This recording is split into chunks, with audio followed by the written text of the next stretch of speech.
I stare at my phone, the wedding dress pooling around me like spilled milk. The screen glows with the message that shatters my world. I can't walk you down the aisle. Marissa's event is too important to miss. I'll try for the reception. My father's words blur as tears flood my vision. The bridal suite spins around me, delicate champagne flutes on the vanity, my veil draped across a chair, bridesmaids frozen in various stages of preparation. The clock on the wall ticks mercilessly toward the ceremony. No, I whisper, then louder. No, no, no. With a strangled cry, I hurl my phone across the room. It hits the wall with a crack and tumbles to the carpet.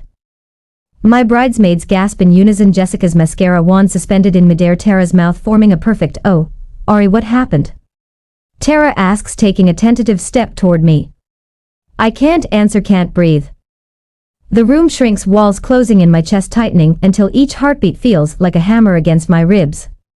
The diamond engagement ring weighs heavy on my finger, a promise about to be fulfilled while another lies broken.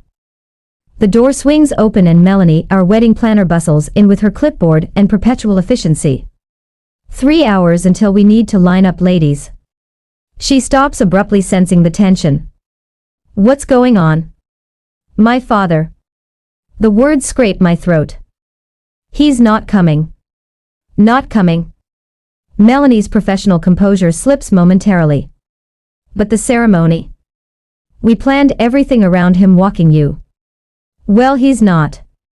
My voice sounds foreign to my own ears, brittle and sharp. My sister's event is apparently more important than my wedding day. The words hang in the air, their truth more painful spoken aloud. The memory rises unbidden, standing beside my mother's casket 17 years ago, my 13-year-old hand clutched in my father's as mourners filed past in a blur of black. I'll always be there for the important moments, Ari, he'd promised, his voice rough with grief. You and I, we're a team now. What a beautiful lie that had been. 9 months ago, when Ethan and I had set the date, Dad had seemed genuinely happy. We'd sat at his kitchen table, wedding magazines spread between us, and he'd placed his hand over mine. Nothing would make me prouder than walking you down the aisle, he'd said, eyes crinkling at the corners. For once I'd believed him. The first warning sign came 3 months before the wedding, when Marissa called to announce her career celebration scheduled for the same day. It's just bad timing, Dad had said during our Sunday dinner, pushing peas around his plate. I'm sure we can work something out. The ceremony is at 4, I'd reminded him. Her event isn't until 7, you can easily make both. The drive between venues he'd hedged is 45 minutes. I'd checked, Dad, I'd reached for his hand. This is my wedding day. He'd squeezed my fingers. Of course I'll be there, sweetheart. We'll make it work. 2 weeks later, the traffic might be bad that weekend. Then Marissa really needs family support for this promotion. Last week, I'm not sure about the timing. I'd reassured him each time, rearranged what I could, offered to send a car service. Whatever it took to have my father walk me down the aisle. And now, 3 hours before I'm supposed to marry the love of my life, he sends a text. A text. We need to move forward, Melanie says, her voice gentler now. Is there someone else who could walk you down the aisle? An uncle, perhaps? Or would you prefer to walk alone? Alone. The word echoes in my head. My phone rings from where it landed on the floor. Jessica retrieves it, hands it to me wordlessly. Uncle Martin's name flashes on the screen. My father's older brother. The one who never missed a dance recital or graduation. I answer with trembling fingers. Hello. Ariana. His voice is warm, concerned. Your father just called me. I don't know what to say, sweetheart. A sob escapes before I can stop it. He's not coming, Uncle Martin. I know. The anger in his tone is barely contained. And I'm so sorry. I close my eyes, tears tracking through my carefully applied makeup. I don't know what to do. The silence stretches for only a moment before Uncle Martin clears his throat. Would you allow me the honor of walking you down the aisle? Quote. Something breaks and bends simultaneously in my chest. You'd do that? In a heartbeat. His voice breaks slightly. I'll be there in 20 minutes, Ari. Don't you worry about a thing. I end the call and look up at the circle of concerned faces around me. Something shifts inside me.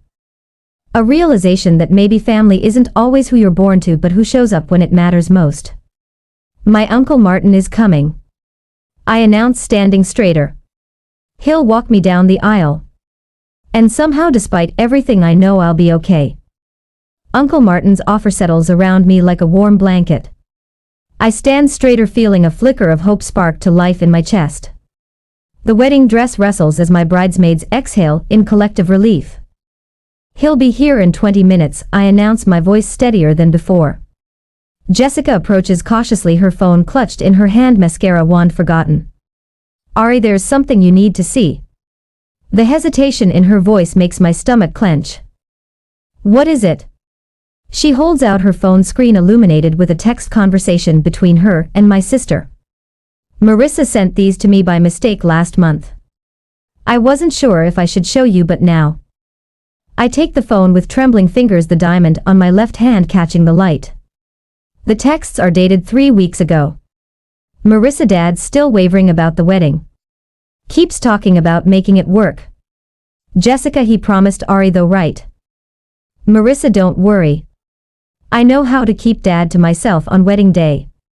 Already working on it. Jessica, Marissa, that's terrible. It's her wedding. Marissa, oops, wrong, Jessica. Delete this. Not for bridal party, Jessica. The room tilts sideways. I sink onto the vanity stool, the screen blurring before me. I should have shown you sooner, Jessica whispers.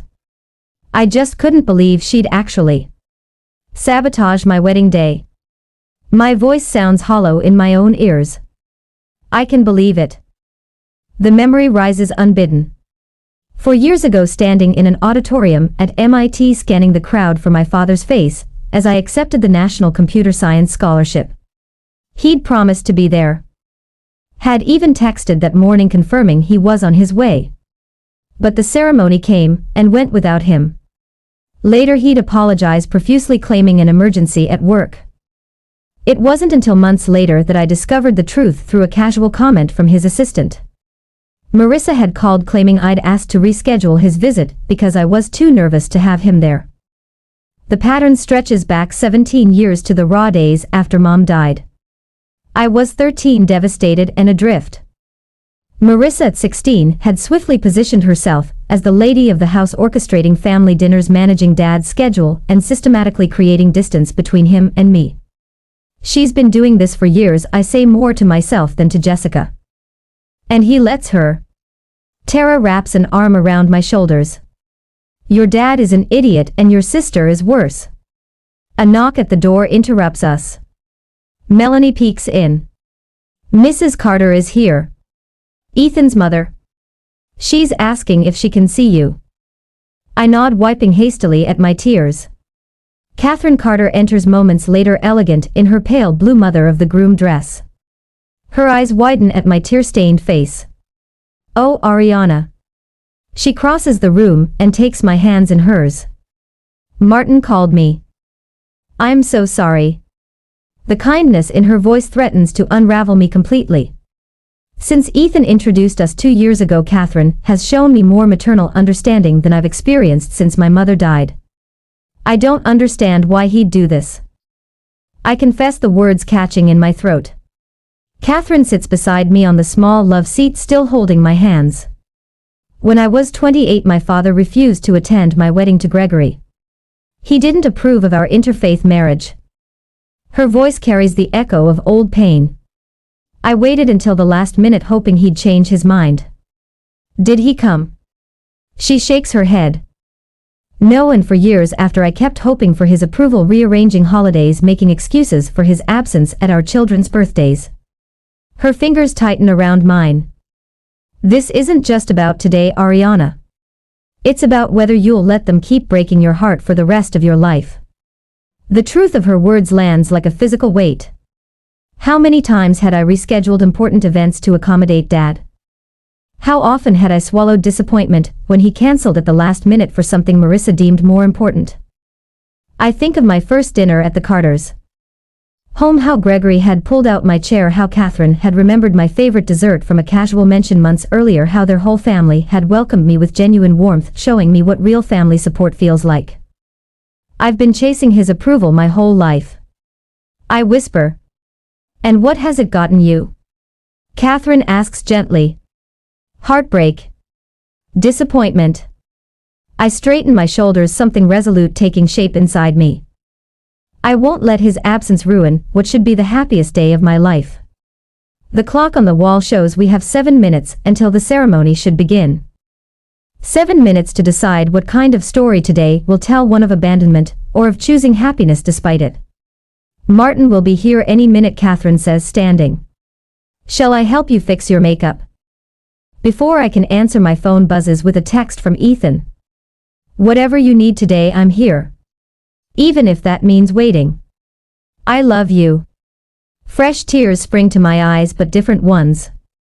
Tears of gratitude for the family I'm about to join, for the man who sees me clearly and loves me completely. I don't want to wait. I tell Catherine. This day isn't about who isn't here. It's about Ethan and me and the people who chose to show up. Jessica and Tara exchange glances, relief evident on their faces. Melanie nods approvingly, already adjusting her timeline on her tablet. Have you ever had to choose between your own happiness and family expectations?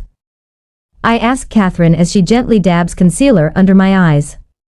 Many times, she replies, her smile both sad and wise. The day I stopped trying to earn my father's love was the day I truly began to live. The door opens 10 minutes later and Uncle Martin stands there, slightly breathless in his hastily donned tuxedo, his eyes finding mine with such love that my heart swells. At that moment I realize that family isn't determined by blood alone, but by who stands beside you when the world falls apart. I stand and smooth my dress, ready to walk toward my future rather than cling to a painful past. An hour later, after everyone got out of the room, my makeup artist was doing my makeup. My phone vibrates against the vanity as the makeup artist dabs concealer under my eyes. Robert's name flashes on the screen. I hesitate, then press the green button. Ariana. His voice crackles through the speaker. You're making this difficult for everyone by refusing to reschedule. Marissa worked hard for this promotion. My throat tightens. Dad, we set this date 9 months ago. And Marissa's event is important too. Why must you make me choose? The makeup artist pauses, brush hovering near my cheek. I didn't make you choose, I whisper, voice breaking. You did that all on your own. I end the call before he can respond, before I break down completely. The makeup artist wordlessly hands me a tissue. A soft knock interrupts the tense silence. The door swings open and Uncle Martin stands there, in his hands a small velvet box. I smile and nod as approval to enter, and he crosses the room in 3 long strides, enveloping me in a big hug. Look at you, he says, stepping back. Absolutely beautiful. Thank you for everything. I love you. The words feel inadequate for the gratitude swelling inside me. Nothing could have kept me away. I love you too, sweetheart. I love you. His blue eyes crinkle at the corners. I brought something for you. He opens the velvet box, revealing a strand of pearls with a delicate silver clasp. They glow with a warm luster against the black velvet. These belong to my mother, he explains. She wore them at her wedding in 1952. I've kept them safe all these years, waiting for the right moment. My fingers hover over the pearls. Uncle Martin, I couldn't. You can and you will. His voice is firm but gentle. My mother would have wanted you to have these. Your family, Ariana. Real family. Jessica appears at the door and steps forward. Let me help you put them on. As she fastens the clasp behind my neck, the door opens again. Gregory, Ethan's father, pokes his head in. Martin, I brought that boutonniere you asked for. The 2 men exchange a glance loaded with unspoken understanding. Gregory enters, patting Martin's shoulder before turning to me. Ariana, everything's ready whenever you are. Ethan's as nervous as a cat in a room full of rocking chairs. His attempt at levity brings a small smile to my face. I just need a few minutes with my niece, Martin says. Gregory nods, squeezes my hand and leaves. My bridesmaid follows his lead, filing out until only Martin and I remain. Ariana, Uncle Martin guides me to sit. I need to tell you something. He perches beside me, hands clasped between his knees. When I graduated college, my father refused to attend the ceremony. What? Why? He wanted me to take over the family business. When I chose teaching instead, he saw it as a betrayal. Martin's gaze turns distant. I waited at that ceremony, scanning the crowd for his face. He never came. My heart aches for the young man he'd been. I'm so sorry. I'm so sorry. Some men don't recognize what truly matters until it's too late, he continues. My father realized his mistake years later, but we'd lost so much time. I touched the pearls at my throat. Did you forgive him? Eventually, but I never forgot who showed up that day instead. My mother, wearing these pearls. His fingers brushed the necklace. She told me she was twice as proud to make up for his absence. Melanie appears in the doorway. We need to practice the walk before guests arrive. Martin stands, offering his arm. Shall we? In the empty chapel, sunlight streams through stained glass, casting rainbow patterns across the aisle. The photographer adjusts her equipment, planning new first look photos with Martin instead of Robert. We'll start here, Melanie demonstrates, then proceed at this pace. Martin and I take our positions. With each practice step down the aisle, something shifts between us. A bond strengthening, a silent understanding growing. His arm feels solid beneath my hand, his steps measured and sure. After the third walk through, we pause at the altar. Tears I've been fighting all day finally spill over. What's wrong, sweetheart? Martin asks. I'm afraid, I confess, voice barely audible, that when I look back on today, all I'll remember is who wasn't here. Martin takes my hands in his. Then let's give you something beautiful to remember instead.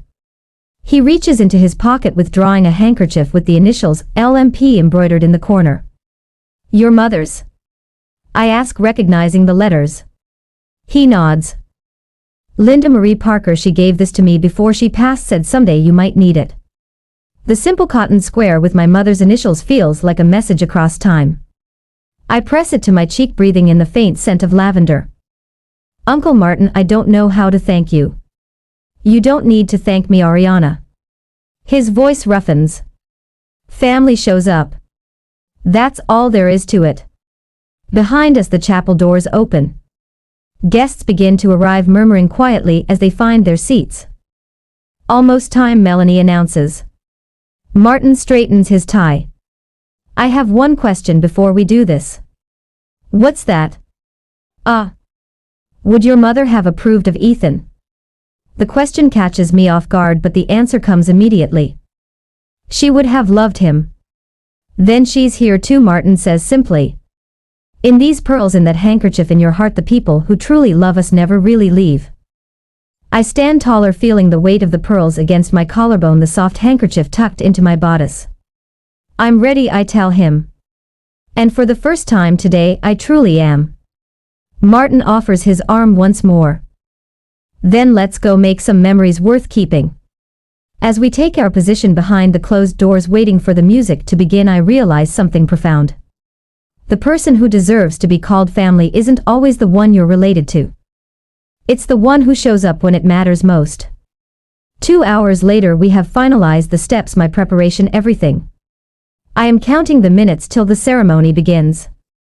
Through the draped windows of the preparation room, I catch glimpses of guests settling into white chairs on the lawn, their summer attire a kaleidoscope against the deep green of the gardens. Someone steps in front of my view, and I turn to face Uncle Martin. Are you ready? He asks, adjusting his boutonniere with steady fingers. The question carries more weight than he knows. Am I ready to walk down the aisle without my father? Am I ready to embrace this new definition of family that's forming around me like a protective circle? I touch the pearl necklace at my throat, cool against my skin. I am. Martin stands before me in his perfectly fitted tuxedo, the fabric hugging his shoulders just right. When he arrived 2 hours ago, breathless and determined, I never expected this transformation from crisis to something that feels strangely meant to be. Your mother would be so proud, Martin says, his voice catching slightly. And Robert, well, he's made his choice. Through the door I hear the string quartet transition to a new piece, signaling 5 minutes until the processional begins. My bridesmaids gather their bouquets, arranging themselves in the order we practiced yesterday. Jessica squeezes my arm as she passes. You look radiant, she whispers. Nobody will be thinking about who isn't here. But I know some will. Empty chairs have their own presence. Melanie appears with her headset and clipboard. Everyone's seated. Ethan is at the altar with the officiant. She studies my face. You good? I nod, surprised to find it's not a lie. The devastation from earlier has transformed into something else, not quite peace but resolution. The doors open and my bridesmaids proceed one by one down the path toward the ceremony space. Then it's just Martin and me. Waiting for our cue. He offers his arm. I've never been more honored than I am right now, sweetheart. His eyes shine with unshed tears. Not in my whole life. The music shifts to the wedding march. My signal. We step forward together, emerging from the shadows of the estate into brilliant sunshine. The assembled guests rise in unison, faces turning toward us. The white rose petals lining the path flutter slightly in the breeze. Each step feels momentous. Each breath a conscious choice. Martin's arm is solid beneath my hand. His pace perfectly matched to mine. Halfway down the aisle I spot Ethan. His eyes lock with mine and tears spill freely down his cheeks. Not tears of pity. No, something else entirely. Something that looks remarkably like gratitude. Next to him his parents beam with unmistakable pride. Catherine, who showed up this morning and helped me with makeup and hairstyle, nods encouragingly. When we reach the altar, Martin turns to face me. The familiar scent of his aftershave, the same he's worn since I was a child, wraps around me like a memory. With all the love of family chosen and given. He says, placing my hand in Ethan's waiting palm. The celebrant steps forward, her voice carrying across the garden. Welcome, beloved friends and family. We gather today to witness the joining of Ariana and Ethan in marriage. She pauses, her gaze warm as she looks between us. I want to acknowledge the special role Martin has played today. Some bonds are forged through blood. Others through choice. Both can be equally sacred. A murmur of approval ripples through the guests. From the corner of my eye I see several of my father's relatives shift uncomfortably in their seats. Let them. This moment belongs to those who chose to be present. The ceremony unfolds like a dream. Vows exchanged. Rings placed on trembling fingers. A kiss that tastes of promise and new beginnings. Throughout it all, Martin stands nearby. A sentinel of support. Later at the reception, the DJ's voice booms across the ballroom. Ladies and gentlemen, please welcome Mr. and Mrs. Ethan Carter, escorted by their beloved Uncle Martin. We enter to thunderous applause, Martin's hand lightly at my back. The space transforms with twinkle lights and flowers, creating a canopy of stars above the dance floor. When it's time for the father-daughter dance, I feel a moment of dread, another tradition that highlights absence. But Martin steps forward, offering his hand. Just for a minute, he says, then your husband gets his turn. We sway to the opening verse of What a Wonderful World, his formal posture gradually relaxing. The tension I've carried all day begins to dissolve. Thank you, I whisper. No need for thanks among family, sweetheart, he replies. Ethan cuts in, smoothly spinning me away from Martin with practiced ease. Over his shoulder I spot a commotion at the entrance. My father stands in the doorway wearing a suit that doesn't quite fit right, scanning the room with anxious eyes. He came after all. Ethan murmurs, following my gaze. Too late, I reply, surprised by the absence of anger in my voice. Just clarity. Some moments you can't get back. Robert remains at the periphery, watching as everyone celebrates without him.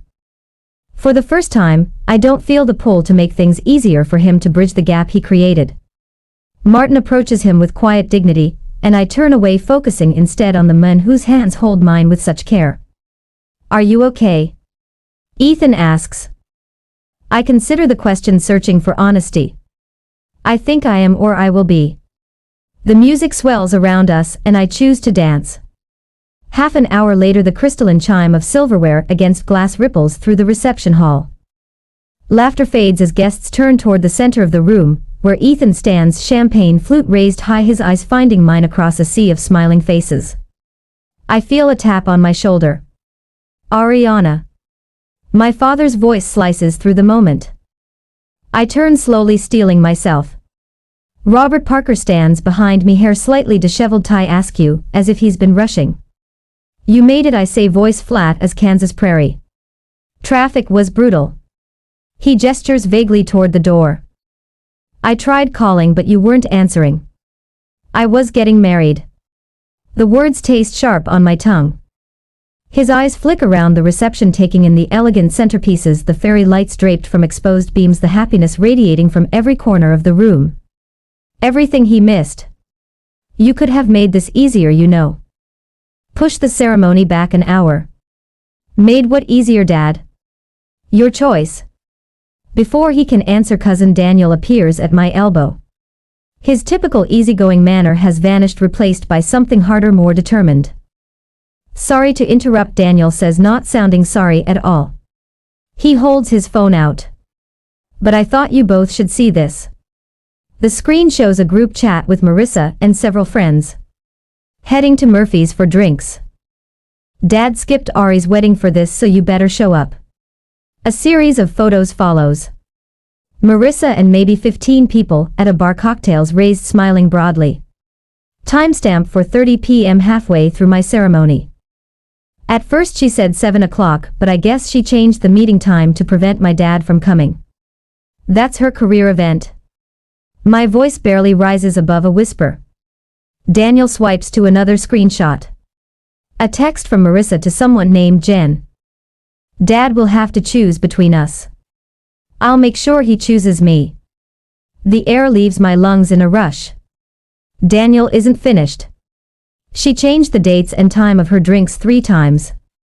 He opens a calendar app showing invitations with different dates, each adjustment aligning perfectly with our wedding date changes when we had venue issues last month. I look up at my father. The color drains from his face like water down a drain, leaving behind something ashen and hollow. "Robert." Uncle Martin approaches. Champagne in hand. "I didn't know you'd made it." My father doesn't acknowledge him. His eyes remain fixed on Daniel's phone, on the evidence of his daughter's manipulation. "I didn't realize." He begins, then stops. Starts again. "Ariana, if I had known." "You would have what?" The question hangs between us like a physical thing. "Shown up. Kept your promise. Been there for once in my life when it actually mattered." Heads turn. Conversations nearby halt. My father notices, straightening his posture. "I want to apologize," he announces, voice carrying.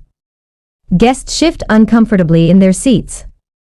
"Not here," I say firmly. "Not now. But I need to explain." "No." The word comes out stronger than I expected, carrying across the sudden quiet. "You made your choice 2 weeks ago when you started looking for excuses not to come. Now I'm making mine." Something shifts in the air between us. The invisible strings that have bound me to his approval, that have kept me hoping despite years of disappointment, snap clean. I feel their absence like phantom limbs, painful but freeing. "Ariana," his voice breaks on my name. "Enjoy the reception, Dad." I turn away, walking steadily back to where Ethan stands with his parents, their faces a mixture of concern and pride. Catherine, my mother-in-law, squeezes my hand as I rejoin them. "Are you all right?" "Yes." And surprisingly, I am. I really am. From the corner of my eye, I watch Uncle Martin approach my father, who stands isolated at the edge of the dance floor. Martin speaks softly, hand on Robert's elbow, gently steering him away from the center of the celebration. She deserves this day. Without further drama, I hear Martin say as they pass our table. You can talk tomorrow. My father's shoulders slump in resignation as Martin leads him toward the bar in the far corner.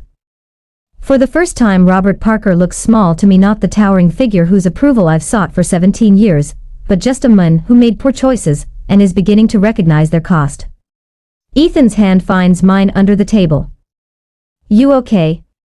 I nod, feeling the weight of the day. Both its sorrows and joys settle into something bearable, even beautiful.